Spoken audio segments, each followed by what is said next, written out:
I had a teacher named Jim Rohn. He was a personal development speaker. And I remember I was really frustrated and I'd been working my guts out 12, 14-hour days. Nothing was working.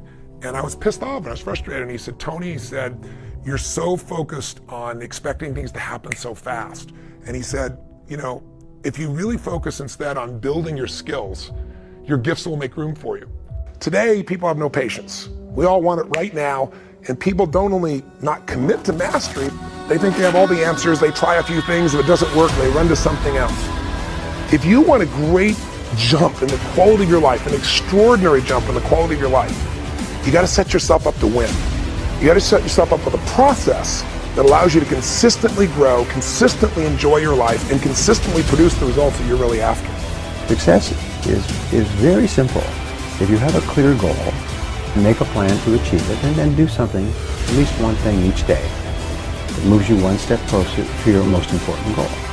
Progress equals happiness. If you're growing in anything, financially, spiritually, emotionally, in your relationship, in your body, you're going to feel better in your life. That's what we're made for. And I think we're meant to grow so we have something to give. You know, you can't give something you really don't have. Form good habits and make them your masters.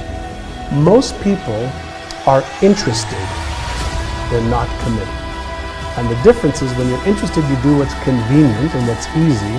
When you're committed, you do whatever it takes. When you're interested, you do what's easy and what's convenient for you. But when you're committed, I'm going to get that result, you put everything into it until you get the result. You got to get going. You got to take action. The disciplines is the miracle process. And here's how to get the miracle of your future going as far as disciplines are concerned. Number one, do what you can. Learning is the beginning of wealth. Learning is the beginning of life change. And don't be lazy in learning. Don't be lazy in picking up the ideas. Don't be lazy in learning from your own experience. How many times have you had a great idea, didn't do anything about it, and then a year later someone did something about it, made a lot of money, got the promotion, etc. So when you have the idea, the inspiration to act, it's time. Act.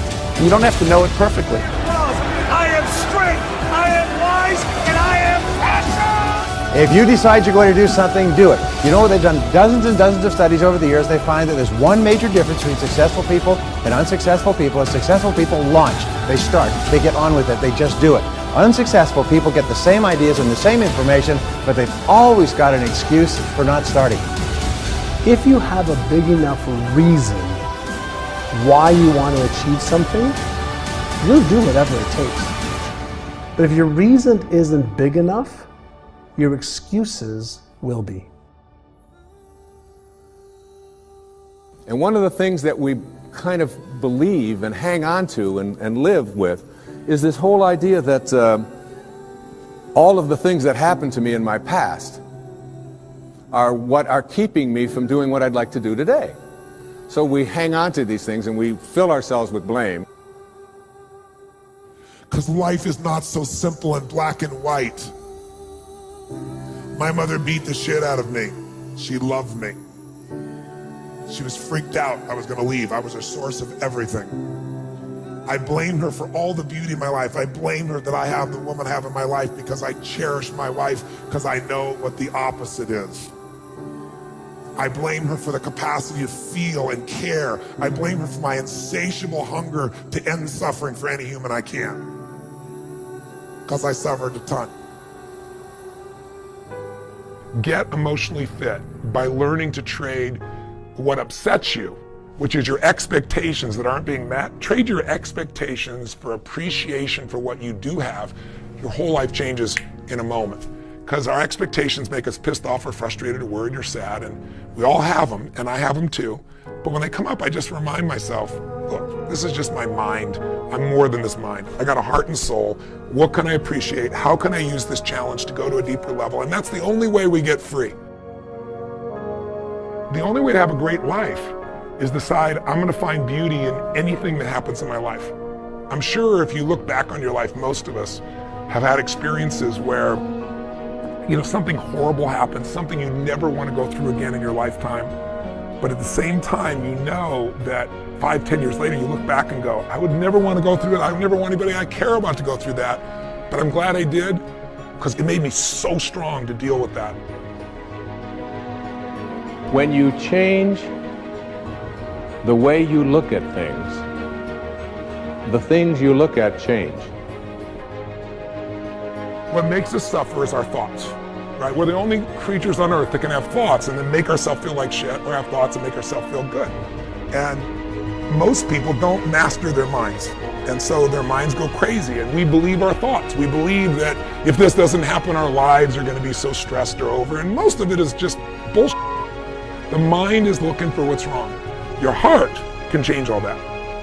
If you decide today, and if this is all I got across in this piece and I actually reached you, is for you to decide that I'm 100% responsible for the experience of my life. And that anything can happen. I am bigger than the moment. I am more than anything can happen to me. And I can find a way to find something beautiful, something helpful, something, enjoyable. Change your thoughts, and you change your world. Change your expectations, and you change around what you begin to manifest and see showing up in your life. I'm not asking you to stop blaming. I'm saying blame elegantly, blame intelligently, blame effectively. Blame at the level of your soul, not the level of your head. No more blame. I'm just not going to assign responsibility to other people for where I am, because now I have an opportunity to get rid of it. If I think someone else caused it, then I've got to wait for somebody else to change in order for me to get rid of it, and you might wait forever for that. But if I take responsibility for it, I can do something.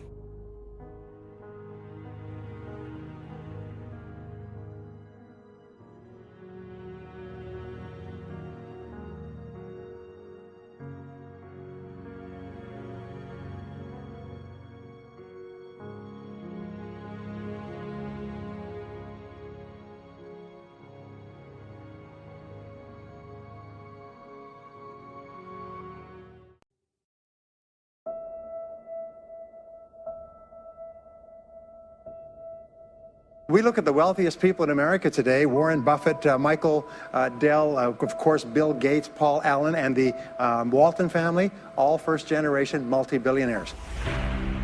And the wonderful thing is if you do what other successful people do, you eventually get the same result that they do.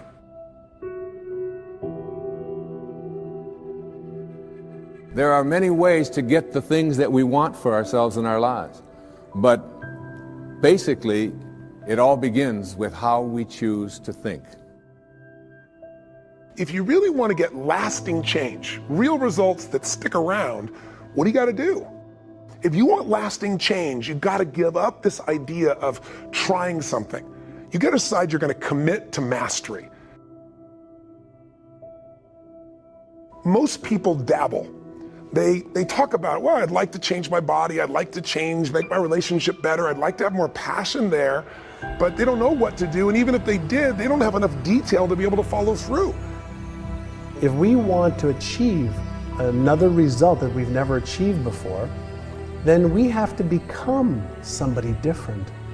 We have to upgrade our skills, we have to upgrade our behaviors, we have to master our emotions better.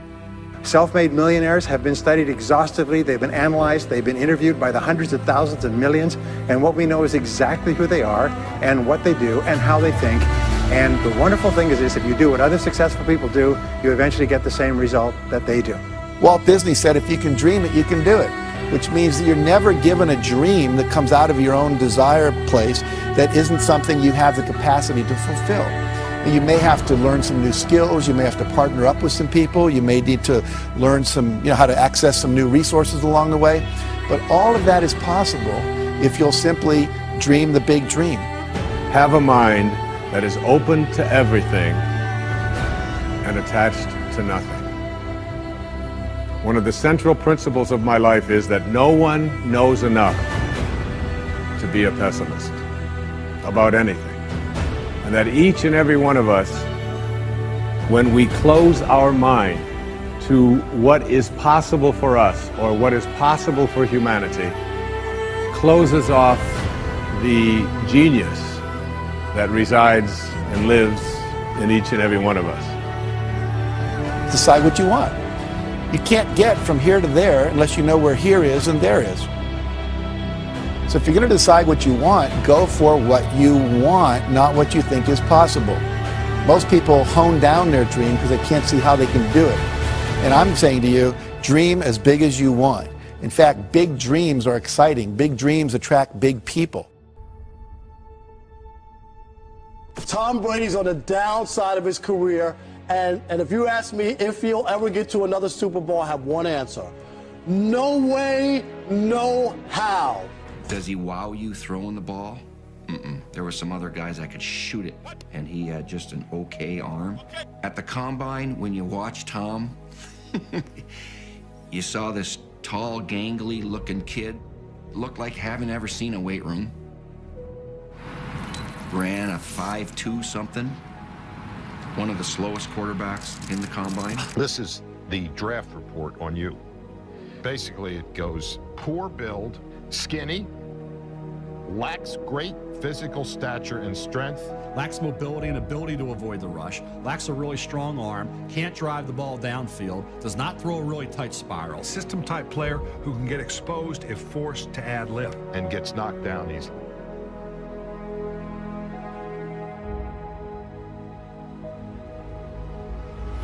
That kind of gets me fired up because I'm thinking, you know, what the hell do these people know?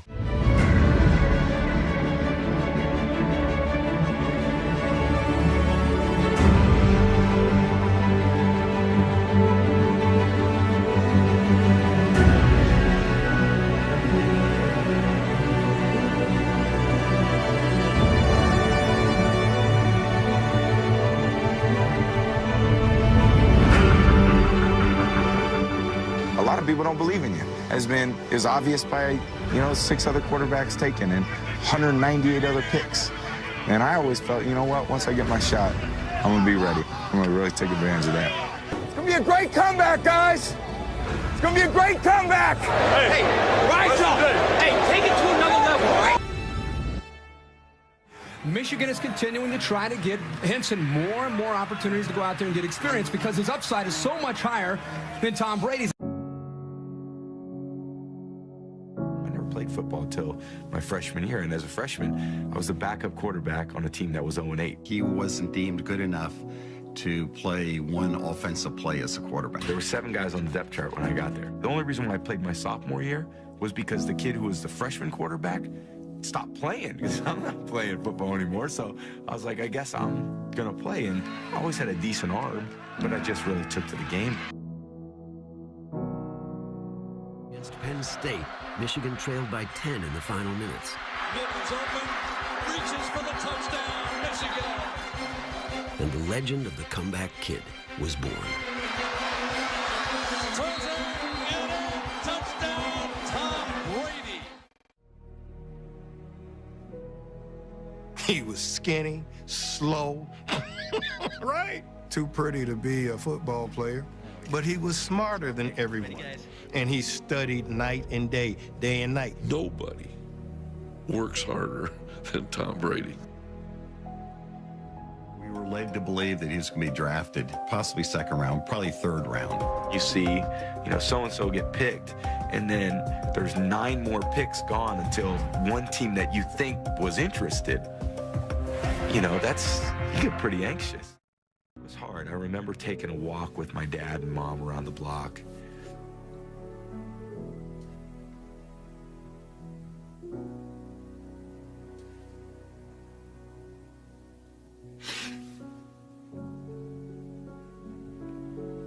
It was just a tough day, I just remember being there with my mom and dad. Sorry about that. In my estimation, he's the greatest of all time. Listen, I know who you are. You're a 6th-round draft choice. And I always remember he looked me like a laser eye to eye, and he said, "That's right, and I'm the best decision this organization has ever made." He's not the biggest. He was never the strongest. He was never the fastest. He was overlooked. He went in the 6th round. So with that being said, All of the intangibles that a quarterback's supposed to have, they overlooked with him because it was burning from the inside of him. He's a winner. He has a big heart, and he doesn't like to lose. Brady looks. Gonna have to get rid of the football now. Rolls around, fires down the field, caught. 35-30, touchdown. Great job by Tom Brady escaping and then having the presence of mind to look upfield. Like, when is this dude gonna give up? He ain't never gonna quit. Never. So until the 000 hit the clock, you're gonna get everything Tom Brady has. Are we gonna fight? Are we gonna lay down? Drops straight back to back. He falls, gets rid of the football, and it's caught. You never see a play like that. I played against one of the great ones. I'm talking about the greatest of great. I think he's one of the best in the history of this league. To me, what separates really good players from great players, execute well under pressure. The biggest games, the greatest stage, and I think that's what playing quarterback's all about. Brady, who tonight is playing in his 7th Super Bowl, the most of any player in Super Bowl history, will be gunning for a record-setting 5th win. He fires up, catch made by White. Goes across the goal line. Touchdown, Patriots. Throws it for Evans. Goal line. Touchdown, Patriots. It's a one-score game. Throws down the middle for Evans. Ball tipped. And Joey is diving for it. Did he make the catch? He did. Tom takes the snap. He backs up, hands it to White. Up the middle. Touchdown, Patriots. Quick throw to Evans. It's a high game in Super Bowl 51. I cannot believe what I'm witnessing. So it is on to overtime. Throws down the middle in traffic. Catch by Edelman. Toss sweep right for James White. Every to the goal line. Touchdown. And a title. They have completed the greatest comeback in Super Bowl history. To beat this team and to get down 28-3, it was just a lot of mental toughness by our team, and we're all going to remember this for the rest of our life.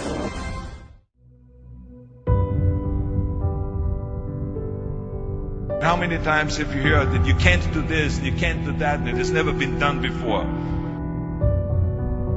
Just imagine if Bill Gates had quit when people say it can't be done.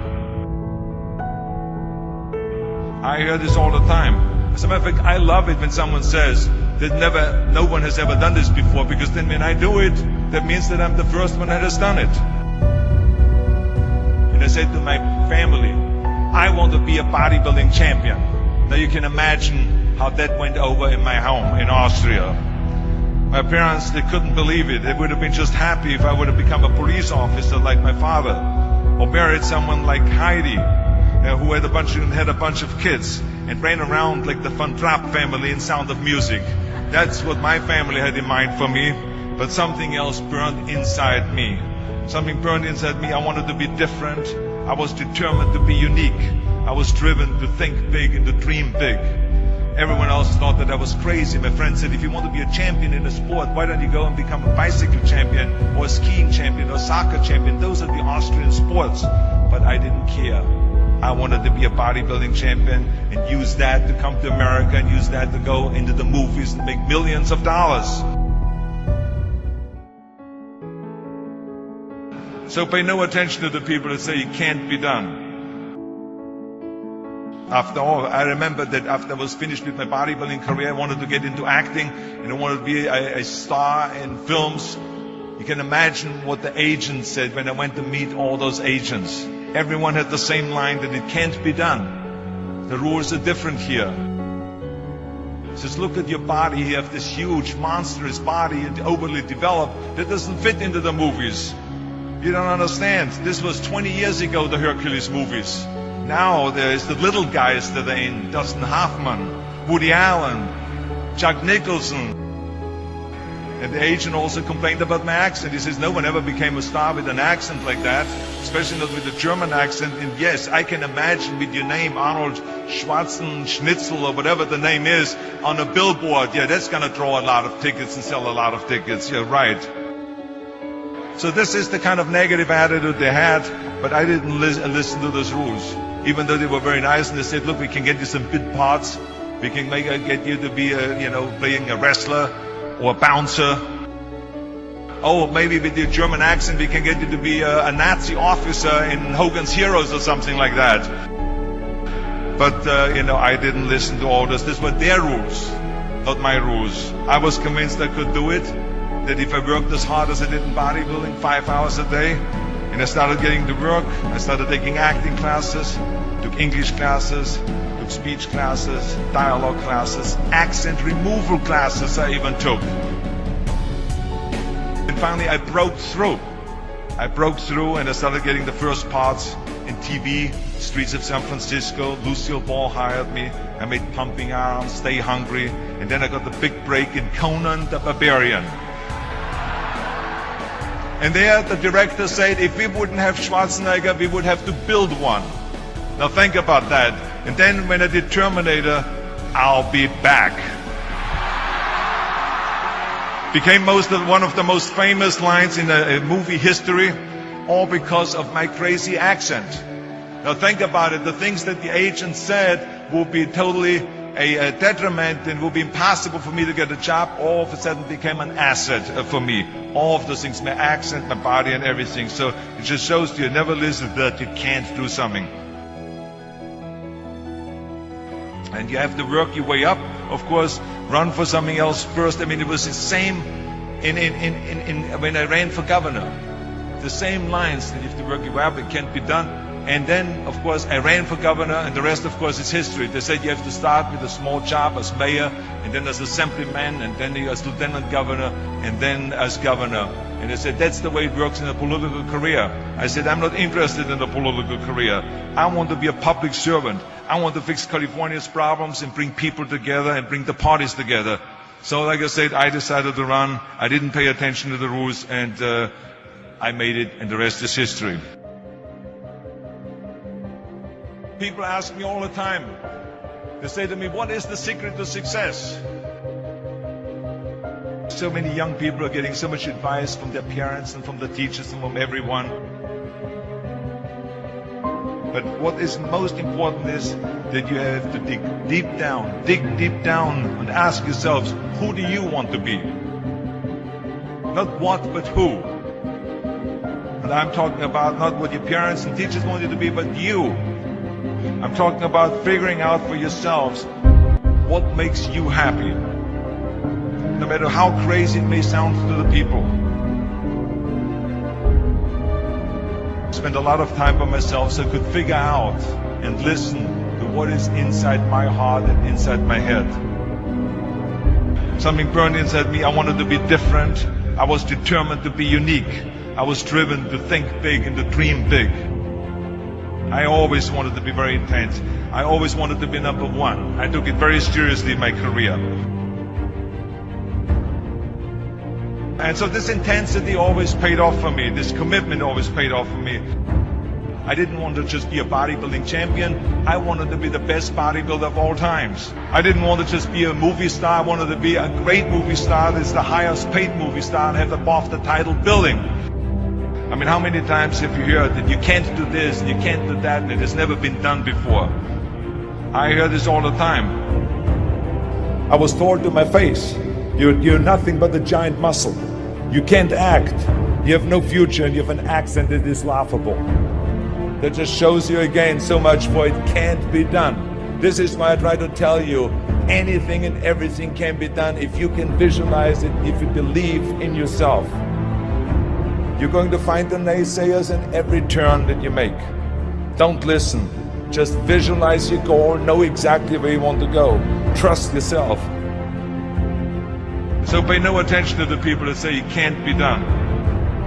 Trust yourself no matter what anyone else thinks. What is the point of being on this earth if all you want to do is be liked by everyone and avoid trouble? We have so many rules in life about everything. The only way that I ever got any place was by breaking some of the rules. It is impossible to be a maverick or a true original if you're too well behaved and don't want to break the rules. You have to think outside the box. Now, of course, this journey is not going to be without any setbacks, failures, or disappointments. That's just the way life is. Don't be afraid to fail. You can't always win, but don't be afraid of making decisions.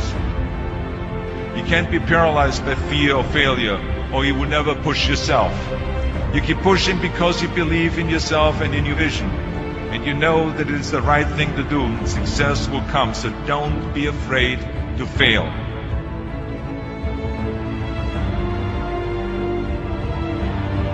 I always believe leaving no stone unturned. That's what makes you a champion. When you're out there partying, horsing around, someone out there at the same time is working hard. Someone is getting smarter and someone is winning. You never want to fail because you didn't work hard enough. But if you want to win, there's absolutely no way around hard work. No pain, no gain. Whatever path that you take in your lives, you must always find time to give something back. Something back to your community, give something back to your state or to your country. Tear down that mirror. Tear down that mirror that makes you always look at yourself. And you will be able to look beyond that mirror. And you will see the millions of people that need your help. Reaching out and helping people will bring you more satisfaction than anything else you've ever done. Trust yourself, break some rules, don't be afraid to fail, ignore the naysayers, work like hell, and give something back.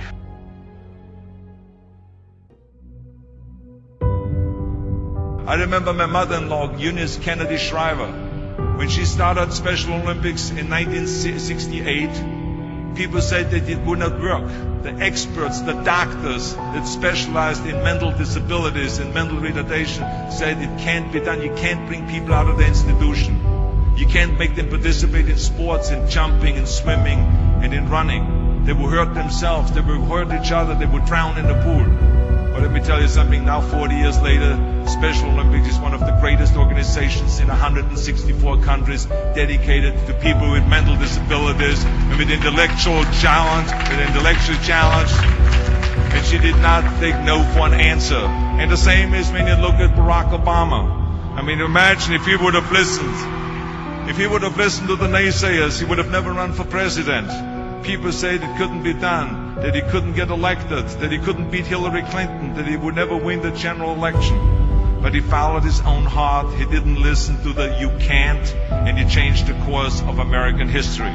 So over and over you see that if I would have listened to the naysayers, I would still be in the Austrian Alps yodeling. I would never have come to America. I would have never met my wonderful wife, Maria Shriver. I would have never had the wonderful 4 kids. I would have never done Terminator, and I wouldn't be standing here in front of you today as governor of the greatest state of the greatest country in the world.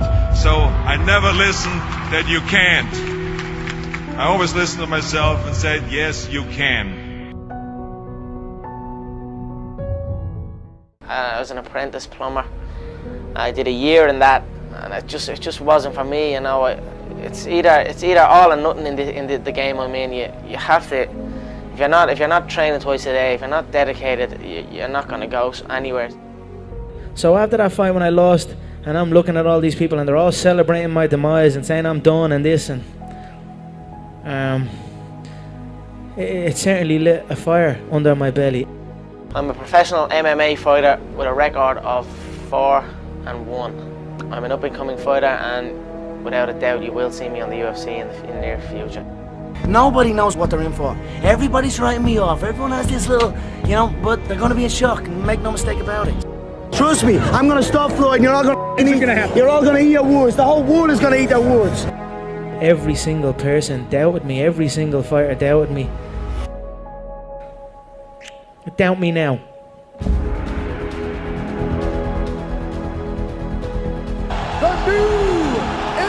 UFC featherweight champion of the world, the notorious Conor McGregor.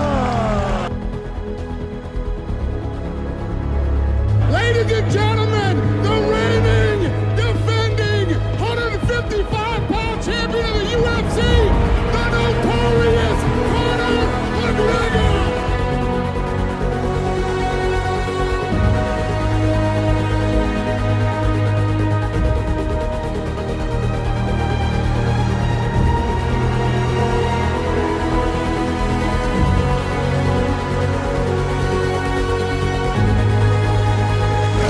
to be unconscious inside 1 round.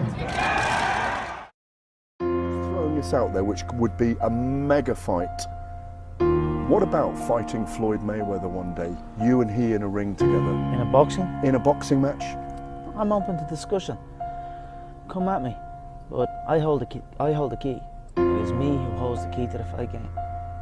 I am open-minded. I'm open to discussion. I love competition. I love fighting. It would be nice to make that fight if the fans were interested and wanted to see it. Obviously they would.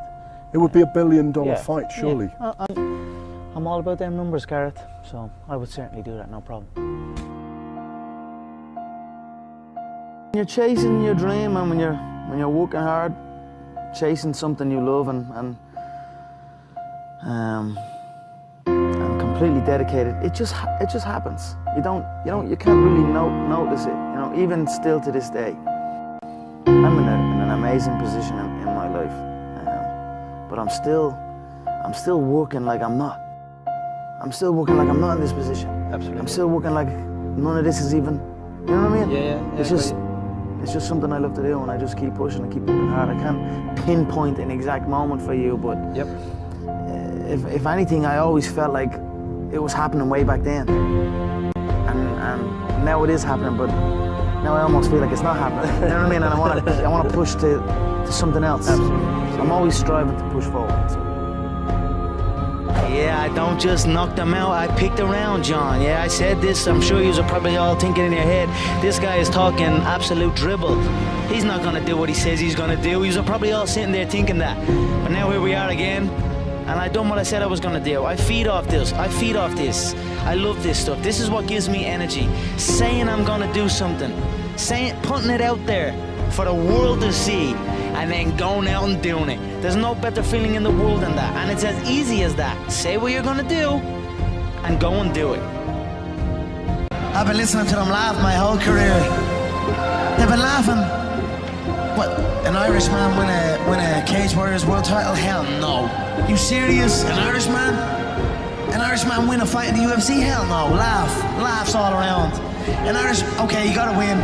Now he wants to win a world title? Hell no, he's all talk, he's all hype, he's a joke. Laughter all around at the Joker. Then the Joker goes and wins the world title. Now he wants to win a second world title. More laughter. Listen, I don't know, the sound of laughter and the sound of doubt motivates me, so I'm enjoying that. I seek that. I don't feel no doubt or I don't feel that going to fight in any of these other UFC bums right now. They need to rise up. Right now they're down there. I've got this situation where people are truly doubting me like they doubted me at the very, very beginning. And that's motivating for me. That's what's going to drive me to the gym when I need to go to the gym and to put in that work to get that win. So that's where we're at right now.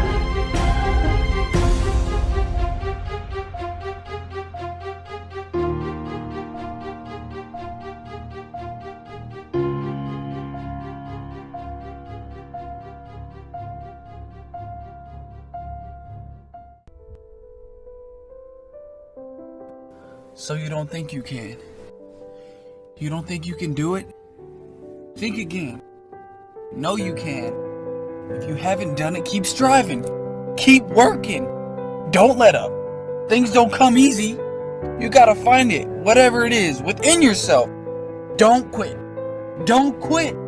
Don't quit.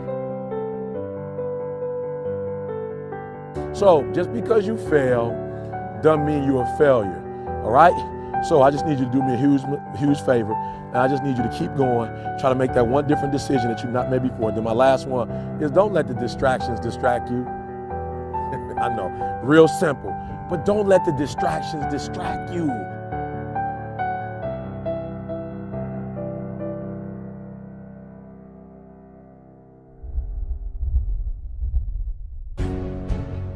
Failure is not an option. When you go into it, I want you to go into everything you do, listen to me, as if failure is not an option, all right? It's not a button. It's not a label. It does not exist. You can do it.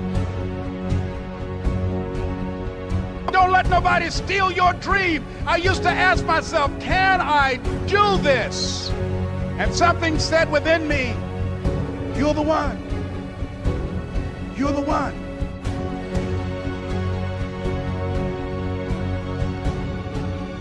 If you want to be great, not good, not also grand, not second, not third. If you want to be great, the very best at what you do, obsession is a necessity. Once you have that magnificent obsession, once you question impossible, the two keys, then when somebody like that tells you you can't do something, you have chosen the wrong one to tell something like that to. I will show you what I can do. I will show you, I will turn your I can't, I will never, I won't, it's impossible. I will turn it around and I will show you that I can do anything.